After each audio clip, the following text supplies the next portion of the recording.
Milton Samaddar নিজের বাপকে পিটায় পিটায় অস্থির করে দিল, আর সে অন্যের বাবাকে যত্ন করতে চায়। কেন অন্যের বাবাকে যত্ন করতে চায়? নিজের বাপকে মারে, কেন মারে? কারণ নিজের বাপকে আদর যত্ন করে টাকা পাওয়া যায় না। আর অন্যের বাপকে আদর যত্ন কেন করে? কারণ সেখান থেকে টাকা পাওয়া যায়, মোটা মোটা ইনকাম পাওয়া যায়। এবং সে যে কোটি কোটি টাকা নিছে, বলে আমার কাছে 100 কোটি টাকা আছে, আপনার সমস্যা কি? কোনো ব্যক্তি যখনই অতিরিক্ত আবেগ দেখাচ্ছে, বুঝতে পারবেন সমস্যা আছে। মায়ের চেয়ে মাসির দরদ যখন বেশি, তার মানে বুঝতে পারবেন এই মাসি যে কী করবে তার বুঝতে পারবেন। আমি তো সেটাই বলতেছি, তার কোনো মেডিকেল সার্টিফিকেট আছে সে অপারেশন করবে? এইটা নাই দেখে সে অস্বীকার করছে এবং ওই কিডনি চুরির বিষয়গুলো ধরা খাওয়ার ভয়ে অস্বীকার করছে। 100% সে অপারেশন করে এখানে, 100%। এবং গতকালকে যেই গোপন আস্তানা বের হলো, সেখানে ওইখানে দারোয়ান কি বলল, যে এইখানে রুগীদের রাখা হয়। আমার বিষয় হলো রুগীদের আলাদা জায়গায় রাখার উদ্দেশ্য কি? চিকিৎসা দেওয়া। তাহলে সে কেন অস্বীকার করলো চিকিৎসা দেয় না সে? বলেন, এই কথাগুলো আপনারা তাকে একটু ধরেন। আপনারা দেখেন, সে একটা কথা বলেছে, আপনারা অনেকে তাকে ইন্টারভিউ নিতে গিয়েছিলেন, সে বলেছে আমি কিছু বেওয়ারিশ মানুষকে নিয়ে এসে ভিডিও করি, ফেসবুকে দেই, কিছু আয় হয়, সেই টাকা দিয়ে বুস্ট করি, কিছু লোকের বেতন দেয়, এটা অন্যায় কি? বলেন মানে। এবং সে বলছে সে নিজেও কিছু আয় নেয়, অন্যায় কি? আপনারাই বলেন। বেওয়ারিশ মানুষদের জন্য ভিডিও করে বিকাশ নগদে 16টা নাম্বার দিয়ে বিকাশে রকেটে নগদে 1 কোটি কোটি টাকা নেওয়া এবং তাদেরকে চিকিৎসা বঞ্চিত করে ওখানে ধুকে মারা, সে নাকি এখনও অন্যায় খুঁজে পাচ্ছে না। সে রাতারাতি তার অপারেশনের যে উপাদানগুলো বলছে না, যে কিডনি অপসারণ করছে। আপনারা একটা তামিল সিনেমা দেখেছেন, যে গাড়ির ভিতরে শোয়ায় রেখে কিডনি কেটে নেয়, দেখছেন আপনারা? হ্যাঁ, কিডনি কেটে নেওয়া সবচেয়ে ক্ষুদ্রতম অপারেশন আমি আপনাদেরকে বলতেছি। যদি ওই সিনেমাটা আপনারা দেখেন, যে গাড়ির ভিতরে ঢুকাইছে, আধা ঘন্টার মধ্যে কিডনি বের করে নিয়ে সেলাই করে বের করে দিছে। দেখছেন না আপনারা এই ঘটনাগুলো? এবং কিডনি চুরি সবচেয়ে সহজ মানে হলো এই মেডিকেল লাইনের ক্রাইম। ও বলছে কিডনি নেওয়া কত সোজা কথা। কেন? কিডনি সংরক্ষণের উপায় আছে না? কি কিডনি সংরক্ষণ করে না? কিডনি কি কেটে নিয়ে সঙ্গে সঙ্গে লাগাই দেয় একটা রুগীকে? বলেন। এগুলো এড়িয়ে যাচ্ছে এবং যাকে তারা সাপোর্ট দিচ্ছে, বুঝতে পারবেন প্রত্যক্ষ পরোক্ষভাবে তাদের সঙ্গে সে জড়িত ছিল।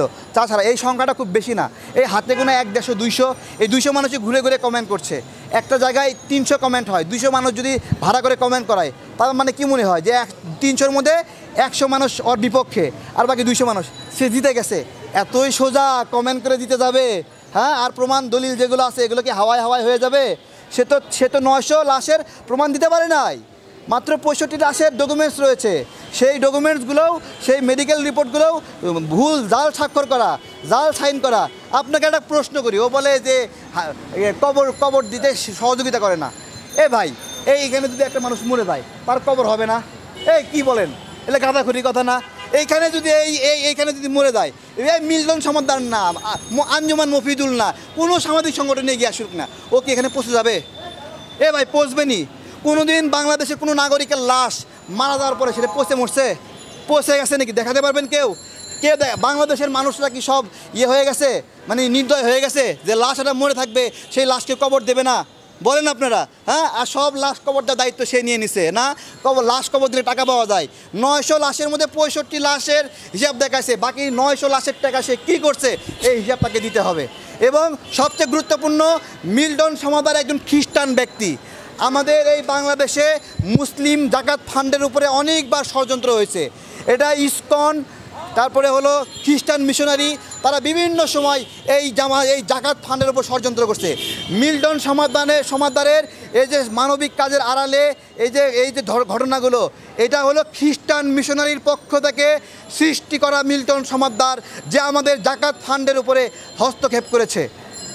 আমার কথা হলো, খ্রিস্টান ধর্ম অন্যায় না, হিন্দু ধর্ম অন্যায় না, বৌদ্ধ ধর্ম অন্যায়, যে যা ধর্মের মতো করে কাজ করবে।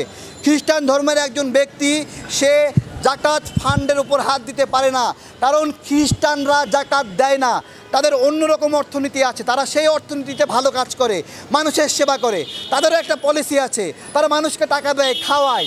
কিন্তু মিল্টন সমাদ্দার কেন মুসলিম অর্থনীতির উপরে হাত দিল? আমার প্রশ্ন, খ্রিস্টানদের কি টাকার অভাব পড়েছে? সে এর আগে বিদ্যানন্দ দেখেছেন, বিদ্যানন্দ সেম একই কাজ করেছে জাকাতের উপর। সবার নজর শুধু জাকাতের অর্থ। এই জাকাতের অর্থ যখন নিয়ে নেয় তখন কি হয়? একটা এতিমখানা কম টাকা পায় না? একটা এতিমখানা জাকাতের যে টাকা পাইতো সেই টাকা যদি এই 1 কোটি টাকা যদি মিল্টন সমাদার বিভিন্ন কান্নাকাটি করে নিয়ে নেয়, তাহলে এতিমখানা টাকাটা কম পাইলো না বলেন? তার মানে কি কোরআনের হাফেজরা কম পাইলো? সহজ হিসাব না? এই হিসাবগুলো বোঝেন? তার মানে কি ইসলামিক স্টাডির অর্থায়ন, এতিমখানার অর্থায়ন, হেফজখানার অর্থায়ন সবগুলো ওই মানে একই ভাইরাল ভিডিও দেখায় দেখে সেগুলো সে আত্মসাৎ করতেছে।